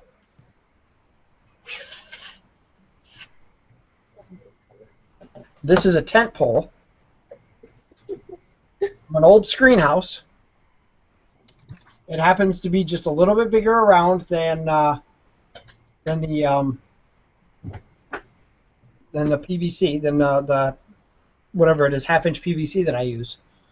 And all I do, I got this little bend in here so that it kind of grabs the foam, and I will lay that foam down, and I'll lay a piece on underneath this to hold this flat, and I'll just twist it back and forth and work it into I have this sharpened down to like a blade. And I don't know if that'll focus on that or not. But, there we go. It's relatively sharp. It's not razor sharp, but it's sharp enough to cut through the foam. And it will saw right through that foam. And I'll just keep twisting it like this until I get it a couple inches in. And I'll pull it out real quick, and it'll pull that plug of foam out. And then I'll go back in and do a little bit further. I know. Linda Rossi says, "Wow, your magic tool is really big." But, and, as with any magic tool, you should always keep it in a sheath. If you love her, use a cover. Mike Dudley said that he found when he uses acrylic paint over the dry lock, it never washes off. And Ashley would like to know if there's a specific brand of acrylic paint you use. There is. It's called Whatever I Can Find Cheap. I would say that was a hard segue to go into that from your magic tool. Yeah, no kidding. Apple Barrel. Because I can get it at Walmart. And I have, a handful of other brands over here. Folk Art. I think Apple Barrel is the cheapest. Apple Barrel, yeah, probably is the cheapest. I have Delta ceramic coat. Yeah, I use that I use that specifically for like when I'm doing wood and toll painting type stuff. Yeah, I'll use them all. I will intermingle them all, but generally, I have a Walmart that is literally not far. Thank God. But that's a story for another day. Walmart is not far from us, and they have an abundance of colors at our Walmart. So that's Library of Congress. what? By the way, SK, nice work on your witch back there. Consciousness. She's been drinking and giggly, so I don't know. I can't understand what she's saying. We're trying to figure out what LOC means. Oh, from Dan, he meant to put dry lock, but he put DRYLY and then put and then it says the Hunt Industry LOC. He meant dry lock. Here is the progress on our Swamp Witch. Hey, look, she's showing off her cooch. Ah! Better use your magic tool.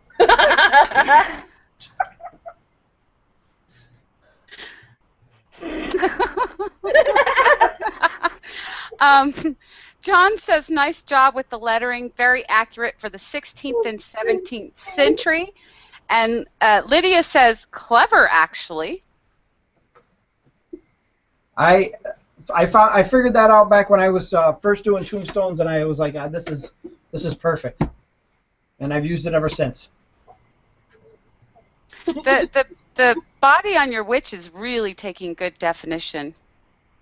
Yeah, she still needs a lot of shaving. She's, and I think I said it in the vlog. She's a little thick in the thighs. How much of those two had to drink? Probably more than she should have had. One. I'm just naturally perverted. We're just giggling. All right. Anyways, I think that's probably unless we have any more questions that I have to answer real quick. I'm not seeing any, but I do want to tell Dave thank you for being here, and your work is phenomenal, and thanks for stopping in and helping to answer some questions for us. Thank you for inviting me. Yes, Dave, thank you very much. And I may call on you again if we do another tombstone video. All right, please do. And I'm hoping that maybe I can talk Chris Davis into joining us one of these days. Maybe we'll have to see. But yeah, I guess that's it for tonight. I think we're gonna open the chat up for anybody to, as soon as we stop broadcasting. We'll post a link for everybody else to join up. So if anybody else has any questions they want to ask in person, they can do just that. Sound good, Chris? Sounds great.